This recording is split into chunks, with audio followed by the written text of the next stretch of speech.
தற்போது புதிதாக பதவியேற்றக்கூடிய தமிழ்நாடு அரசுக்கு உழைப்போர் இயக்கம் சார்பிலே நாங்கள் நீங்க ஆட்சிக்கு வந்த 5 வருடங்கள் ஒப்பந்த மையத்தில் இருக்கிறவங்க எல்லாருமே அரசு தொழில்களை பணி எந்திரம் சொன்னீங்க. எங்க தொழிலாளி கொரோனா காலத்திலிருந்து வெள்ள நிவாரண காலத்திலிருந்து தொடர்ந்து நாங்க மக்களை காப்பாத்திருக்கிறவங்க. எடப்பாடி ஆட்சியிலும் சரி, ஸ்டாலின் அவர்கள் ஆட்சியிலும் சரி, தற்போதைய ஆட்சியிலும் சரி, நாங்க எங்க பணி எந்திர கோரிக்கையாக தொடர்ந்து போராடுறோம். எந்த சமரசமும் இல்லாம நாங்க கேள்வி வச்சு நாங்க முன்வைக்கிறோம். இப்ப திரும்பியும் இந்த ஆட்சி அமைஞ்ச பிறகு பெரும்பான்மையா நம்பிக்கையோட உங்களை தேர்ந்தெடுத்திருக்காங்க. எங்களுக்கு தேவையானது எங்க பணி எந்திரம். தூய்மை பணியாளர்கள் கௌரவமான வாழ்க்கை வேணும்னா பணி எந்திரம் வேணும். இப்ப பணி எந்திர கோரிக்கை என்பதை நீங்க நிறைவேற்றணும் முதன்மையானது. இரண்டாவது, அரசாணை 62 படி தூய்மை பணியாளருக்கு மாநகராட்சியில் 762, நகராட்சியில் 648, பேரூராட்சியில் 568, ஊராட்சியில் 492 இதை வழங்குறதுக்கு நடவடிக்கை எடுக்கணும். அது மட்டும் இல்லாது பெண் தூய்மை பணியாளருக்கு சென்னை மாநகராட்சியில் பெரும்பகுதி வார்டில் கழிப்பறை வசதியே கிடையாது. கடந்த ஆட்சியில் என்ன சொன்னாங்கன்னா ஜூன் மாசத்துக்குள்ள நாங்கள் நேர்த்தி செஞ்சு தருவோம்னு சொன்னாங்க. இப்ப ஆட்சி வரல. இப்ப இருக்கிற ஆட்சியில பெண் பணியாளர்களுக்கு நிறைய இடங்களில் ஓய்வறையே கழிப்பறையே கிடையாது. நாங்க அப்பயும் கோரிக்கை வச்சோம், இப்பயும் கோரிக்கை வைக்கணும். நான் கோரிக்கை வைக்காம இல்ல, இப்பயும் கோரிக்கை வைக்கணும். பெண் தூய்மை பணியாளருக்கு உடனடியாக கழிப்பறை வசதி, ஓய்வறை வசதி செஞ்சு கொடுக்கணும்ன்றது எங்க கோரிக்கை. எங்கள் மீது 40க்கும் மேற்பட்ட கிரிமினல் கேசஸ் இருக்கு. போராடினதுக்காக, தனியார் மையத்தை போராடினதுக்காக அந்த கிரிமினல் கேஸ் எல்லாம் வித்ரா பண்றதுக்கு நடவடிக்கை எடுக்கணும்ன்ற கோரிக்கை நாங்க முன்வைக்கிறோம். அதே நேரத்தில் வெயில் நேரத்தில் ஒரு துணி கொடுத்துருக்காங்க யூனிஃபார்ம், அது வேற அப்படியே திக் இவ்வளவு பெருசு இருக்கும், அதை போட்டாலே எல்லாம் நோய் வந்துடும். இப்போ சாதாரண உடையில இருக்கணும்னு நினைக்கிறேன். அதே நேரத்தில் கத்திரி வெயில் 2 மணி நேரத்துக்கு முன்னாடியே பணியை முடிச்சு அனுப்புறதுக்குரிய வேலையை பார்க்கணும். இந்த தொழிலாளி மட்டும்தான் 364 நாள் வேலை செய்யறவங்க. வார விடுமுறை, தேசிய விடுமுறை, பண்டிகை விடுமுறை எதுவுமே கிடையாது. எந்த விடுப்பும் கிடையாது. அடிப்பட்டாலும் என்ன ஆனாலும் வேலை நேரத்தில் இருந்தாலும் எந்த விதமான உதவிகளும் வழங்கப்படுவது கிடையாது. அப்ப இந்த தொழிலாளிக்கு வார விடுமுறை, தேசிய விடுமுறை, பண்டிகை விடுமுறை, இந்த விடுமுறை எல்லாம் கொடுங்கன்னு கேட்கிறேன். அதே நேரத்தில் சென்னை மாநகராட்சி 12 மண்டலம் தனியார் போயிருக்கு. அதெல்லாம் தனியார் மையத்தை ரத்து பண்ணி நீங்க சென்னை மாநகராட்சி தொழிலாளியை வச்சு அவங்களுக்கு பணி எந்திர கோரிக்கையை நிறைவேற்றுங்க அப்படின்றத கேட்கிறோம். இந்த கோரிக்கைகளை வச்சு எங்களுடைய முதல் கோரிக்கை முழக்க ஆர்ப்பாட்டம் நாங்க இங்க நடத்துறோம். நடத்தும் போது எங்களுக்கு 4ல இருந்து 6 கொடுத்திருக்காங்க. காவல்துறையில் இருக்கக்கூடிய அதிகாரிகள் இன்ஸ்பெக்டர் சரவண, எஸ்ஐ வினோத் ஜெயக்குமார் 2 பேரும் தொடர்ந்து நச்சரிச்சு தொந்தரவு பண்றாங்க. ஏங்க பெண் தொழிலாளர்லாம் வெயில வேலை செஞ்சுட்டு வந்திருக்காங்க, கொஞ்சம் காத்துருங்கன்னு சொன்னா அது எது காத்திருக்கணும்? சொன்ன டைம்ல நீ முடிச்சுட்டு போ. மிரட்டுற துணியில பேசுறது ஏங்க? தொந்தரவு பண்ணாதீங்க, நாங்க அமைதியா நடத்திட்டு கலைவோங்கன்னு சொன்னா போராட்டம் நடத்துற சகிக்க முடியாம நோன்ற தொந்தரவு வேலையை பாக்குறாங்க. ஒருத்தர் மீசியம் முறுக்கின்னு பெண்கள் இவ்வளவு பேர் உட்காந்துருக்காங்க. இந்த எஸ்ஐ வினோத் ஜெயக்குமார் மீசியம் முறுக்கின்னு பண்றாரு. சரவணன் சார் நீங்க எதுக்கு சார் பண்ணீங்க? உங்க பேருக்கு என் பேட்சை பாத்துக்கோ, என்ன பண்ண போறேன் என்ன அப்படின்னு கேட்கிறாரு. இப்போ ஆட்சி வந்த உடனே என்ன காவல்துறையை வச்சு தூய்மை பணியா அமைதியா நடத்த எவ்வளவு நிகழ்ச்சி நடக்குது தமிழ்நாடு முழுக்க, வேற வேற நடக்குது. சாதாரண எளிய மக்கள், ஒடுக்கப்பட்ட மக்கள் போராட்டம் நடத்தினா போலீஸ்க்கு ரொம்ப இலக்காரமா இருக்கா, திமிர்த்தனமா இருக்கா? நாங்க நடத்துறது பிரச்சனையா இருக்கா? இருந்தா அமைதியா போராட்டத்தை ஆர்ப்பாட்டம் கலைய போறோம், அனுமதிக்கப்பட்ட இடத்துல இருக்கோம். ஆனா காவல்துறை வேண்டுமென்று இங்க ஏதாவது பிரச்சனை உருவாக்கணும்னு நினைக்கிறாங்க. நாங்க அமைதியா ஆர்ப்பாட்டம் நடத்துறது போராட்டத்துக்கு விருப்பம் இல்லையா? ஆட்சி வந்திருக்கு, கரெக்ட் தான். யாருமே கால அவகாசத்தை எதிர்பார்க்கலாம், அவங்க பதவியில உட்காரணும்னு நினைக்கிறாங்க. அமைச்சரவையே முழுசா கட்டமைக்காத நேரத்தில் ஒரு கால அவகாசம் தேவையான ஒரு விஷயமா பார்க்கலாம். கால அவகாசம் தேவைன்னு ஒரு பேச்சு இருக்கு சார். நான் என்ன கேட்கிறேன், டாஸ்மாக் கடை 717 கடை அந்த தொழிலாளிகளாம் எப்படி வேலைக்கு செய்வாங்க இல்லாம மூடணும்னு நினைச்சு ஒரு முடிவு எடுக்கிறீங்க. உங்களுக்கு ஜோசியரை உடனடியா பதவி உங்களுக்கு பர்சனலா அந்த பதவி, இதுக்கு எதுவும் கால அவகாசம் தேவைப்படல. நடவடிக்கை எடுக்கணும். நீங்க இதெல்லாம் கால அவகாசம் தேவைப்படல. நாங்க என்ன கேட்கிறோம், உங்களுக்கு 2000 ரூபாய் கொடுக்க முடியல, கால அவகாசம் தேவைப்படுதுல. நீங்க ஆட்சி அமைக்கிறதுக்கோ அமைச்சர் பதவி கொடுக்கறதோ கூட்டணி வச்சுக்கிறதுக்கோ உங்களை எதிர்த்தரப்புல சேர்த்தவங்களுக்கோ ஒன்னும் உங்களுக்கு கால அவகாசம் தேவைப்படல. நாங்க என்ன கேட்கிறோம், எங்களுக்கு கால அவகாசம் வேணாம். நீங்க எங்களுக்கு பதவி பொறுப்புக்காக வந்திருக்கீங்க. நாங்க என்ன கேட்கிறோம், உழைச்சதுக்கு பதில் கேட்கிறோம். பனையூருக்கு அழைச்சு பேசினாருங்க சார், அப்ப என்ன சொன்னாரு முதல்வர் விஜய்? நாங்க பனையூருக்கு அழைச்சு போய் நாங்க தனியார் மையத்துக்கு எதிராக போராடணும், எங்களுக்கு முழு ஆதரவுன்னு சொன்னாரு. எங்களோட ஆதரவா இருந்தாங்க, செஞ்சாங்க. அப்ப எதிர்கட்சியா இருக்கும்போது செஞ்சாங்க. இப்ப ஆளுங்கட்சி அவங்க தானே வந்துட்டாங்க, அவங்க தானே கேட்க முடியும். இன்றைக்கு கமிஷனர் எங்களை சந்திப்பேன்னு சொன்னார், கமிஷனர் பார்த்து கோரிக்கை வச்சிருக்கோம். கமிஷனர் எங்களை சந்திக்க சொன்னார், கமிஷனர்கிட்ட அத்தனை கோரிக்கை வச்சிருக்கோம். அதே நேரத்தில் அமைச்சர் ஆதவர்ஜன் அவர்கள் என்னை சந்திக்க வேண்டும் என்று கோரினார். அவரையும் நேரில் தலைமை செயலம் வாங்கன்னு சொன்னார், வந்தாரு, கோரிக்கை வச்சிருக்கோம். எங்களுக்கு கால அவகாசம் தேவைன்ற விஷயத்த சொல்லியிருக்காங்க. எவ்வளவு நாள் கால அவகாசம் உறுதிப்படுத்தப்படாத விஷயமா இருக்கு. இந்த மாதிரி ஒரு சென்சிட்டிவான விஷயத்த மாத்திரத்தை உடனே அமைச்சர்களை போட்டு பேச்சுவார்த்தை நடத்தி யார சார் நான் அவங்ககிட்ட பேச எனக்கு ஒன்றும் தயக்கல. BMW முதலாளியோ யமஹா முதலாளியோ பார்க்கும்போது, ஜப்பான் முதலாளிகளை பார்க்கும்போது தொழிற்சங்கத்தில் எங்க இருக்கிறவங்க எல்லாம் கூப்பிட்டு பார்த்தா தப்பு இல்ல. அதுக்கு கால அவகாசம் தேவைப்படாம இந்திய தொழில் கூட்டமைப்பில் இருக்கிற பெரும் பணக்கார முதலாளிகளை பார்க்கும்போது ஏன் தொழிற்சங்கத்தினர் சந்திச்சு பேசக்கூடாது? அப்புறம் தூய்மை பணி உழைப்போர் இயக்கம் நீங்க எங்களுக்கு கடந்த காலத்துல ஆதரவா இருந்திருக்கீங்க, நாங்க மறுக்கல, நான் அதுக்கு நன்றி சொல்ல கடமைப்பட்டிருக்கோம். அதே நேரத்தில் இப்ப நீங்க தான் ஆளுங்கட்சி, நீங்க அப்பெல்லாம் எது சரி எது தப்புன்னு சொன்னீங்களே, இப்ப நீங்க சரியா இருங்க. எங்களுக்கு நாங்க பணி இயந்திரம் கேட்கிறோம். வட சென்னை பூர்வகுடி மக்கள், இந்த சமூகத்தில் இருக்கக்கூடிய ஒடுக்கப்பட்ட மிகவும் பிற்படுத்தப்பட்ட மக்கள், நீங்க தனி பெற்றோரா இருக்கக்கூடிய பெண்கள், அவங்க பணி இயந்திரத்தை கோரி களத்துல திருப்பி வந்திருக்கோம். நாங்க எங்கேயும் போயில, எந்த கட்சி தூண்டுதலும் நாங்க இல்ல.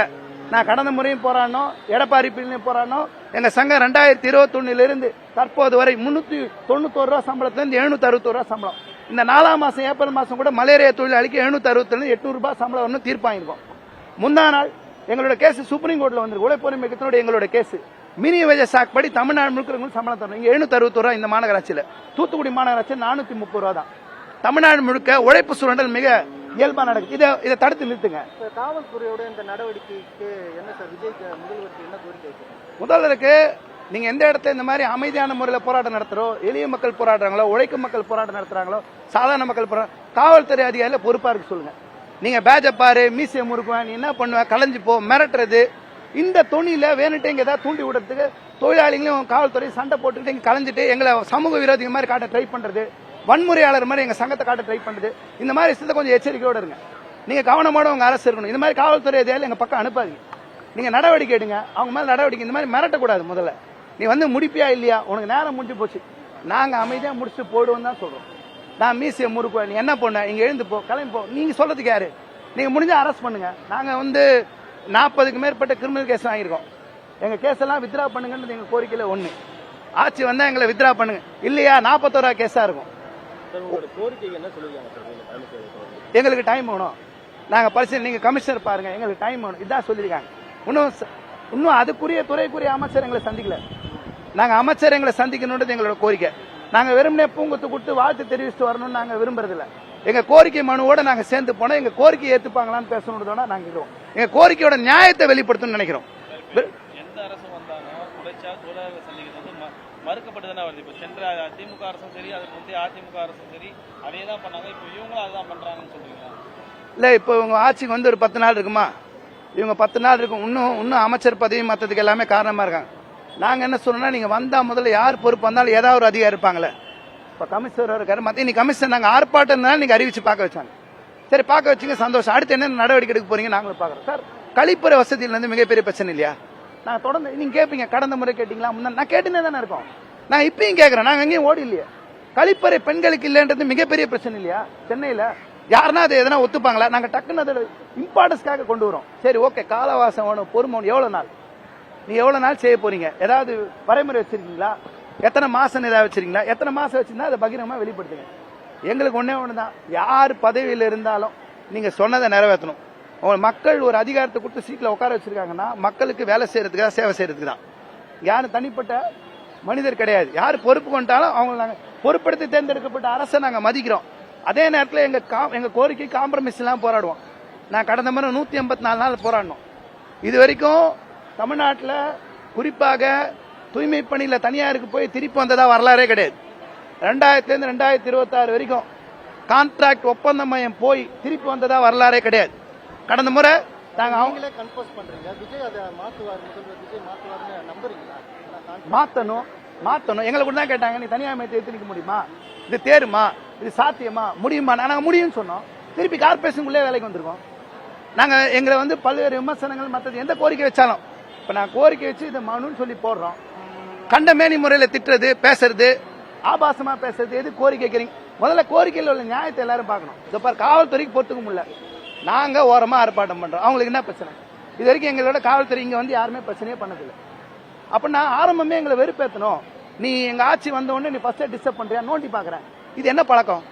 ஒரு ஆட்சினா என்ன பண்ணும்? போலீஸ்காரங்க என்ன பண்ணும்? அது உயர் அதிகாரிங்க யாருமே இல்லையா? அவங்களாம் வேடிக்கை பார்க்க மாட்டாங்களா? சரவணன், வினோத், ஜெயக்குமார அவங்களை கண்டிக்கணும், அவங்க மேல நடவடிக்கை எடுக்கணும். இல்ல நாங்க விட்டுட்டு போற ஆளுங்க இல்ல, எந்த ஆட்சி வந்தாலும் நிற்போம். எங்களுக்கு ஒன்னே ஒன்று தான், உழைக்கும் மக்கள் கோரிக்கை மட்டும்தான் முன்னிறுத்துறோம். நாங்க சட்டவிரோதமானதோ தனிப்பட்ட நபர் நலன் சார்ந்தோ புகழ் சார்ந்தோ நாங்க எடுக்கிறது இல்ல. நீங்க காவல்துறையோட இப்போ இருக்கக்கூடிய காவல்துறையோடைய நடவடிக்கை நினைக்கிறீங்களா? உங்களோட தொந்தரவு செய்யறது இல்ல மேலிடத்து உத்தரவு இருக்கு? எங்களுக்கு தெரியல, அது அவங்க தான் விளக்கணும். எங்களை நீ காவல்துறை டிஸ்டர்ப் பண்ணதுக்கு மேலிட உத்தரவு தான், அவங்க தான் விளக்கணும். நீங்க மேலிட உத்தரவா அது இருந்துச்சுன்னா நாங்க அதுக்கேற்ற மாதிரி ரிப்ளை கொடுப்போம். 40 வழக்குகள் இருக்கு, அதை நீங்க வித்ரா பண்ண சொல்லியிருந்தீங்க அரசு கோரிக்கை. ஆனா நீங்க சவுக்கு சங்கர் மீது இருக்கக்கூடிய குண்டர் சட்டத்தை வந்து தமிழக அரசு வந்து வித்ட்ரா பண்ணிருக்காங்க. எப்படி பாக்குறீங்க? குண்டர் சட்டம் இல்ல அவங்களுக்கு ஒரு இனிஷியேட்டிவ் எடுத்திருக்காங்கன்னா அவர் மேல ஒரு அக்கறையிலேருந்து எடுத்திருப்பாங்க. அவர் கோரிக்கை வச்சிருப்பாரு. நாங்க எவ்வளவு பேர் இருக்கிறோமே, நாங்க ஆயிரக்கணக்கான இருக்கோமே, ராப்பகலா நைட்டு பகலா பாருமே, மழை வெயில 13 நாள் இருந்தோமே, அரசாய் செஞ்சோமே, சுடுகாட்டுல இருந்து கூவத்துல இருந்து எல்லா இடத்துலயும் இறங்கி போராடணுமே. எங்க போராட்டம் சென்னையில இந்த 4 டிஸ்ட்ரிக்ட்ல பிரதிபலிச்சுதே. நாங்க எங்களோட சேர்ந்து கடைசியில அமைச்சர் எங்களை ஆட்சியில உள்ள கூட்டு போய் வச்சாங்க. திமுக ஆட்சியில் தான் வச்சாங்க. அவங்க தீர்மானம் போட்டு தான் வச்சாங்க. எல்லாம் பண்ணாங்க. வழக்கு இருக்கு, இன்னும் வழக்கு முடியல. நீங்க எங்களை கண்ணுக்கு தெரிஞ்சுக்கோங்க, எங்களையும் கண்ணில் பாருங்க. நாங்களும் இருக்கிறோம், ஒரு பெரிய கூட்டம் இருக்கோம். எங்களுக்கு வித்ரா பண்ணி எங்க வழக்குல வித்ரா பண்ணுங்க அப்படின்னு சட்டப்பூர்வமான கோரிக்கை நாங்க இன்னைக்கு வச்சிருக்கோம். கார்பரேஷன்ல நீங்க மனுவும் கொடுத்திருக்கிறோம். எங்களோட கோரிக்கை மனுவும் நாங்க கொடுத்திருக்கிறோம். விரைவில் தொடர்ந்து நாங்க களத்தை நிற்போம். அடுத்து வந்து வரக்கூடிய ஜூன் 20 சென்னையில லட்சக்கணக்கான ஒரு கையெழுத்து வாங்கி மாபெரும் பேரணி முதல்வரை சந்திக்க ஜூன் 20 பேரணி நடத்துறோம். தொழிலாளர் தூய்மை பணியாளர் உரிமை மாநாடு ஜூலை மாசம் 5ஆம் தேதி நடத்துறோம். நாங்க தொடர்ந்து களத்தை நிற்போம். இது எங்க மண்ணு, நாங்க நிற்போம். எங்க கோரிக்கையெல்லாம் நிறைவேற்றணும்ன்றத தமிழ்நாடு முதல்வர் அவருக்கு இந்த நேரத்தில் நான் தெரிவிச்சுக்கிறேன். சமீபத்தில் நடிகர் நடிகை எல்லாம் சாதாரணமாக முதல்வரை சந்திக்கிறத பார்க்க முடியும். தொழிலாளர்கள் உங்களுடைய போராட்டம் கடந்த காலங்களில் எப்படி இருந்தது அப்படின்னு இதோட வீரியமும் எல்லாருக்கும் தெரியும். ஏன் முதல்வர்கிட்ட கூப்பிட்டு சந்திக்கல? அது நீங்க அவரை தான் கேட்கணும். நாங்க இங்க கோரிக்கை கேட்கிறோம், எங்களை கூப்பிட்டு பேசுங்க. எங்க கோரிக்கை என்னன்னு கேளுங்க. முதல்வர் அவர்களே, பெரும் பணக்கார கார்பரேட் முதலாளிகள் சினிமா துறையை சேர்ந்து பாக்குறவங்க அவங்களோட விருப்பம். நீங்க யாரை வேணா பாருங்க, அது ஒரு பக்கம் இருக்கட்டும். எங்களை பாருங்க, எங்களை மாதிரி தூய்மை பணியாளர், தொழிற்சங்க தலைவர், பல்வேறு தரப்பு, டாஸ்மாக் நடுரோட்டில் நிற்கிற தொழிலாளி உட்பட பல தரப்பு நிறைய பேர் இருக்கிறாங்க. இவங்க எல்லாம் கூப்பிட்டு வச்சு பார்த்து இந்த கோரிக்கை எல்லாம் முடிக்கிறதுக்கு வழி எடுங்க. உழைக்கும் மக்கள் சாதாரண ஜனங்களோட இருங்க. அவர்களை கூப்பிட்டு பேசி பண்றதுக்கு வழியை தேடுங்க.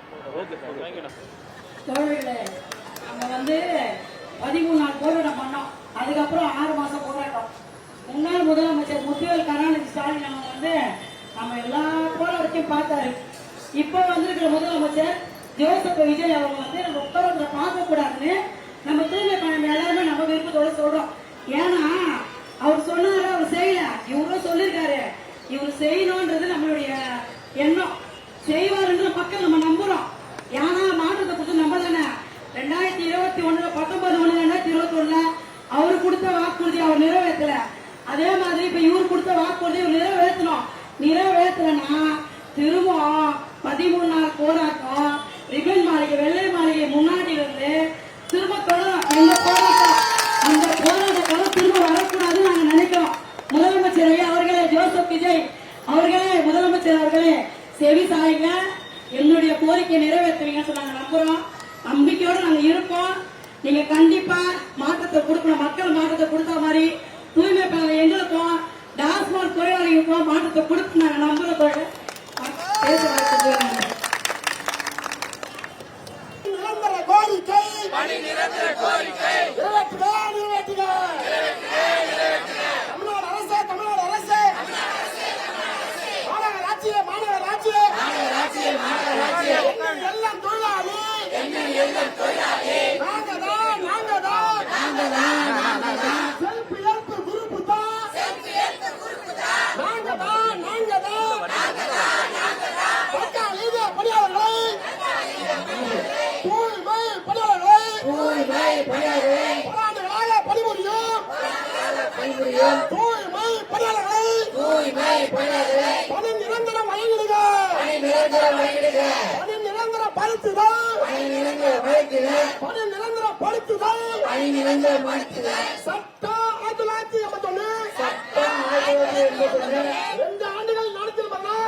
தொடர்ந்து பணி செய்தால் பணி நிரந்தரப்படுத்த வேண்டும்.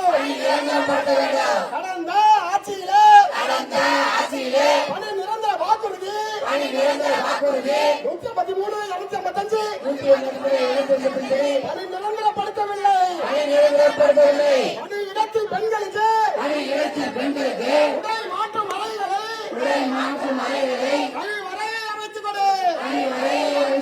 சிந்தாபாத் சிந்தாபாத் உழைப்போர் உரிமை இயக்கம் எனது தொழிற்சங்க மையம் சிந்தாபாத் சிந்தாபாத் மே மாதம் கத்திரி வயல் வெயில் நேரங்களிலே 2 மணி நேரத்துக்கு முன்பாக பணி முடிந்து வீடு போக ஏற்பாடு செய்திடுங்க. தமிழ்நாடு அரசு மாநகராட்சி 20 ஆண்டா வேலை செஞ்சோம். மகப்பேறு விடுப்பு இல்லையே. மாநகராட்சி தமிழ்நாடு அரசு பதில் சொல்லு. தூய்மை பணியாளர்களுக்கு தேசிய விடுமுறை கிடையாது. தூய்மை பணியாளர்களுக்கு பண்டிகை விடுப்பு கிடையாது. வழங்குக மகப்பேறு விடுப்பு வழங்குக. தேசிய விடுப்பு வழங்குக. பண்டிகை விடுப்பு வழங்குக. மாத விழா காலத்திலே அனைத்து பெண்களுக்கும் மாத விழா காலத்திலே சம்பளத்துடன் விடுமுறை வழங்குக. மாநகராட்சி தமிழ்நாடு அரசு பதில் சொல்லு.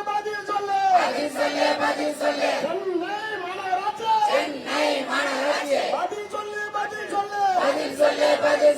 மாத விழா காலத்திலே